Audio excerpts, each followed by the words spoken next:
नमस्कार, मैं हूँ रंजन और एक बार फिर से आप सभी का स्वागत करते हैं अपने चैनल न्यू सक्सेस मंत्रा में। तो दोस्तों, आज हम क्लास 10th के टॉप 25 क्वेश्चंस लेके आए हैं, वो भी इंग्लिश का। ठीक है, जिसमें से 25 क्वेश्चंस ऐसे हैं जो पिछले कई एग्जामिनेशंस में, लास्ट ईयर के एग्जामिनेशन में अगर प्रीवियस ईयर की बात करें तो उसमें ये सभी सवाल पूछे गए हैं और बहुत ही बेहतरीन सवालों को हमने इसमें ऐड करने का कोशिश किया है। उम्मीद करते हैं आपको बहुत ही अच्छा लगेगा। ठीक है, और जो भी है इस वीडियो को देखिएगा और एकदम हम गारंटी के साथ बोल रहे हैं कि आप अपने एग्जामिनेशन में इंग्लिश के अंदर अच्छा से अच्छा स्कोर कर सकते हैं। ठीक है, तो वीडियो को पूरा अंत तक देखिएगा और आप अच्छा से अच्छा स्कोर कर पाएंगे, ये तो मेरी 100% गारंटी है। ठीक है, और डेली बाई डेली हम ऐसे क्वेश्चंस जो भी हैं, जितने भी इंपॉर्टेंट सवाल हैं उसको आपके सामने रखेंगे। जो पिछले साल पूछा हुआ सवाल है उसको भी रखा जाएगा। तो केवल इस वीडियो को देखना है अंत तक और अच्छा से अच्छा स्कोर कर पाएंगे। तो चलिए बिना देरी किए हुए शुरू करते हैं। पहला सवाल आपके सामने है, कह रहा है कि Halku and Munni where always in. कि हल्कू और मुन्नी ये शायद जो है ना, ये आपका सेकंड इंग्लिश का है। ठीक है, कि हल्कू और मुन्नी जो है हमेशा रहते थे किस में डूबे रहते थे, तो याद रखिए डेब्ट। डेब्ट यानी होता है कि मुन्नी, हल्कू और मुन्नी जो है हमेशा डेब्ट यानी कर्ज में डूबे रहते थे। पहला सवाल का आंसर है। दूसरा सवाल आपका हो जाएगा कि the porter is wearing a, जो पोर्टर जो था ना, वो कैप पहना हुआ था, किस प्रकार के कैप पहना हुआ, तो याद रखिएगा ब्लैक कैप। याद रखिएगा ब्लैक कैप।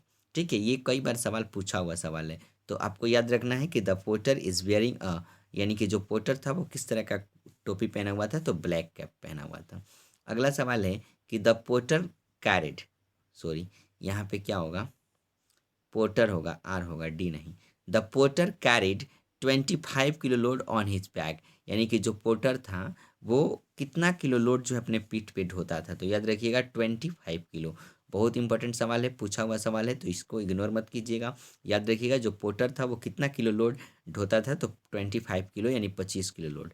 अगला सवाल है बहुत इंपॉर्टेंट सवाल, कि गिल्लूज फेवरेट फूड वाज, यानी जो गिल्लू था, ठीक है, गिलहरी, उसका जो फेवरेट फूड था वो क्या था, तो याद रखिएगा काजू एंड बिस्किट। यानी कि उसका फेवरेट फूड कौन सा था, काजू एंड बिस्किट। ये भी सवाल कई बार आपके एग्जामिनेशन में पूछा हुआ सवाल है। चलिए अगला सवाल है कि Martha use to tell her stories in the Hazel Glen. याद रखिएगा मार्था जो है कहानी, अपनी कहानियाँ कहा करती थी, कहाँ, इन the Hazel Glenn. Hazel Glenn में कहानियाँ करती थी, तो इस तरीके से ग्लेन याद कर रखिएगा। चलिए अगला सवाल है, आंग सान सुकी स्ट्रगल फॉर, यानी आंग सान सुकी जो थी वो संघर्ष करती थी किसके लिए, तो फॉर डेमोक्रेटिक बर्मा, एक डेमोक्रेटिक बर्मा के लिए, लोकतांत्रिक बर्मा के लिए। ठीक है, वो हमेशा स्ट्रगल करती थी। बहुत इंपॉर्टेंट सवाल है, इसको पक्का मार्क कर लीजिएगा और देखिएगा सवाल आ सकता है। अगला सवाल है कि the first short film in India was produce in, यानी कि सबसे पहला शॉर्ट फिल्म भारत के अंदर कब प्रोड्यूस हुआ, कब आया, तो याद रखिएगा 1907 यानी कि 1907 में आया। ठीक है, पहला शॉर्ट फिल्म, ठीक है, भारत के अंदर। चलिए अगला सवाल है आपके सामने कि the porter is in deep slumber, यानी कि जो पोर्टर था वो किस में था, तो डीप स्लम्बर में था। स्लम्बर यानी कि गहरे नींद में था, डीप स्लम्बर इसका सही, स्लम्बर इसका सही आंसर होगा। चलिए 9 नंबर सवाल है, बड़ी तगड़ा सवाल है और आप इसको देखेंगे। कह रहा है कि like a bird his heart is twittering, यानी कि चिड़िए के समान उसका हृदय जो हमेशा ट्विटरिंग करता रहता था। इज फ्रॉम कहाँ से लिया गया है, तो याद रखिएगा ये पूछेगा कि लाइन जो है किस लेसन से लिया गया है, तो आपको याद रखना है द स्लीपिंग पोर्टर से लिया गया है। कहाँ से, like a bird his heart is twittering कहाँ से लिया गया है, स्लीपिंग पोर्टर से लिया गया है। चलिए अगला सवाल है कि Halku and Munni has saved money to buy a, Halku और मुन्नी जो है पैसे को बचा के रखते थे, काहे, क्यों, तो क्यों रखते थे, तो याद रखिएगा ब्लैंकेट खरीदने के लिए। किस लिए भाई, तो बाई अ ब्लैंकेट, यानी ब्लैंकेट, कंबल खरीदने के लिए हल्कू और मुन्नी जो है पैसे को बचा कर रखते थे। चलिए अगला सवाल है कि जिम फाउंड मिस्टर विलियम्स, यानी कि जो जिम है वो उसने पाया, मिस्टर विलियम को पाया, बर्निंग, क्या जलाते हुए पाया, तो याद रखिएगा बर्निंग लिप्स, यानी कि वो अपने बगीचे गार्डन में जो अपने घर के पास जो है ना, वो क्या थे, लिप्स को जलाते हुए पाए गए, पत्तियां को जलाते हुए पाए गए। ठीक है, चलिए अगला सवाल है कि the polythene bag does not gate, एकदम रिमार्क कर लीजिएगा, बहुत इंपॉर्टेंट सवाल है। ठीक है, कि polythene bag does not gate क्या होता है, तो गेट, डज नॉट गेट डिजल्व्ड है। इसका सही आंसर होगा कि पॉलिथीन जो है कभी नहीं घुलता है, इसलिए क्या होगा, डिजल्व्ड इसका सही आंसर होगा। चलिए अगला अगला सवाल है, Radha stairs have carved Radha की जो आंसू है वो क्या बना देता था, तो वो नदी बना देती है, ऐसा मालूम होता है। लेसन आप पढ़ेंगे, ठीक है। थिनर देन अ क्रिसेंट, राधा दिन प्रतिदिन पतली होती जा रही है। उसी लेसन के अंदर है कि राधा की जो आंसुएं हैं वो बिल्कुल नदी सा प्रतीत होता है, रिवर बन जाता है। तो ये कार्व्ड अ रिवर याद रखिएगा। चलिए अगला जो सवाल है वो है गॉड मेड द कंट्री, यानी कि भगवान ने इस देश को बनाया, and man made the town, और इंसान ने किसको बनाया, टाउन को। ठीक है, याद रखिएगा, God made the country and man made the town, यानी भगवान ने देश को बनाया और इंसान ने शहर को बनाया। चलिए बढ़िया सवाल है।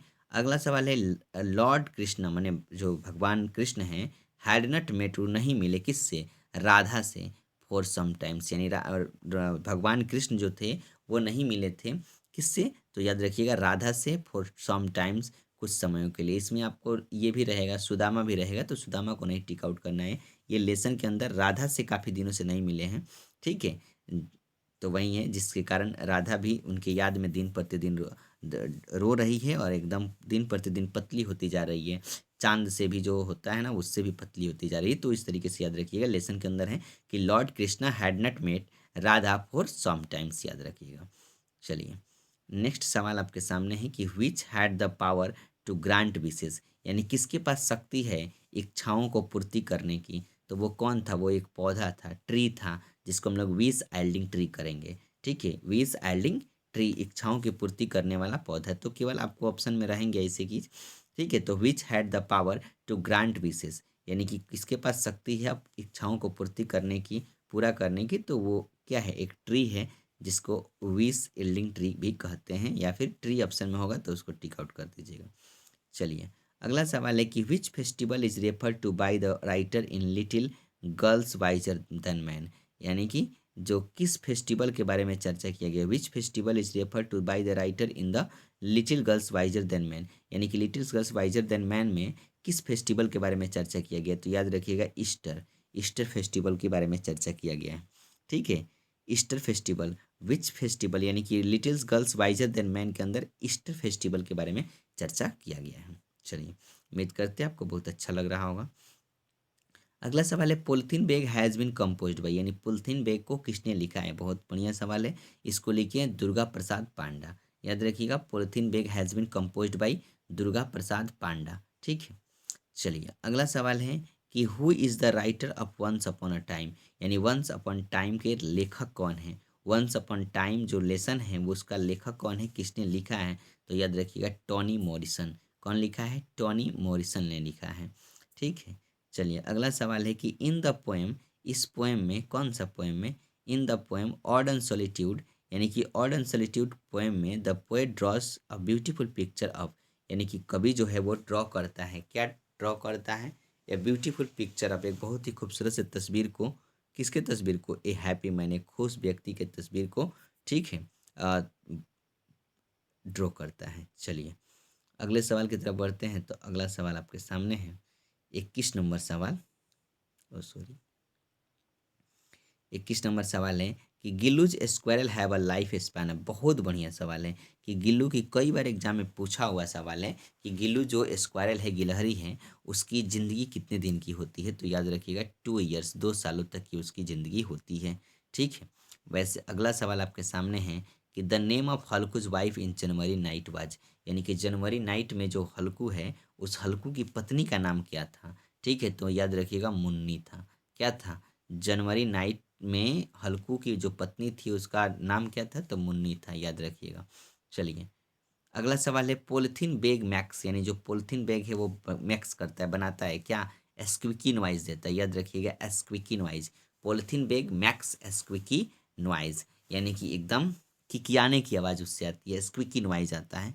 बहुत इंपॉर्टेंट सवाल है ये, तो कमाल का सवाल है भाई कि the sleeping porter is challenging, यानी कि जो स्लीपिंग पोर्टर है वो चैलेंज कर रहा है किसको, तो याद रखिएगा द माउंटेन। बहुत बढ़िया तगड़ा सवाल है एकदम, ये सवाल पूछा हुआ सवाल है।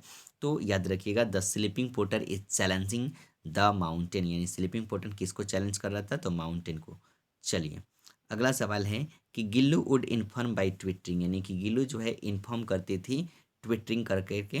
ठीक है, उस जब ट्विटरिंग करती थी तो कौन सा साउंड बोलती थी, याद रखिएगा गिल्लू इन्फॉर्म करती थी चिक चिक बोल के, यानी कि गिल्लू जो थी ना वो चिक चिक बोल के इन्फॉर्म करती थी। और इसका फेवरेट फूड क्या था? काजू और बिस्किट। ठीक है, तो इस तरीके से आपके ये 25 जो क्वेश्चंस था ये कंप्लीट हुआ। फिर अगले सेशन में, ये पार्ट 1 होगा, इसके सेकंड वाले सेशन में हम फिर से 25 क्वेश्चंस लेके आपके सामने मौजूद होंगे। ठीक है, तो आप इस वीडियो को देखिएगा और अच्छा से अच्छा स्कोर आप अपने एग्जामिनेशन में उठा सकते हैं, मार्क्स प्राप्त कर सकते हैं। इंग्लिश के अंदर अगर आप कुछ भी नहीं पढ़े ना तो पक्का इस वीडियो को देख लीजिए। चलिए, तो आपकी परीक्षा के लिए ऑल द बेस्ट। बहुत समय है, तैयारी करते रहिए, हंसते रहिए, मुस्कुराते रहिए। Thank you, bye bye.